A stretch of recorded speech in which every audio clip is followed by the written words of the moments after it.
Why do some legendary car brands, names that once ruled American roads, end up in the graveyard of history? Pontiac, Plymouth, Oldsmobile, Mercury, Saab. All giants in their time, all gone today. And the cars that closed their chapters.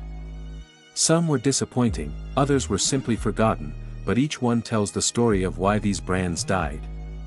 This isn't just a history lesson, it's the untold truth of how America lost some of its most iconic automakers. The post-war era was brutal. Names like Packard, Hudson, and Kaiser couldn't compete with Detroit's Big Three. Their final cars looked outdated before they even hit the showroom floor. Packard's last models, for example, were rebranded Studebakers, cheap imitations of their glorious past. These brands didn't just fail, they collapsed under the weight of bad design and poor timing. In the golden age of muscle, Pontiac and Plymouth stood tall. The GTO, the Roadrunner, pure legends. But by the late 70s, emissions laws, rising fuel prices, and corporate cost-cutting killed the magic. Pontiac's last cars, like the bland G6, couldn't carry the spirit of the GTO. Plymouth's final model. The Neon, a rebadged Dodge. Imagine a legend that once gave us the Barracuda. Ending with a Neon. That's how far these brands had fallen. The Great Recession of 2008 was the final nail in the coffin for many brands. Oldsmobile, Saturn, Saab, Mercury, all gone. Their last cars? Mostly forgettable.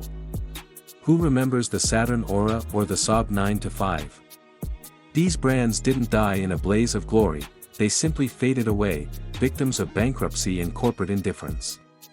The end came quietly. Too quietly for legends that once defined innovation. But not all last cars were failures. Some, like the Pontiac Solstice or the final Oldsmobile Aurora, were respectable vehicles that today command collector interest.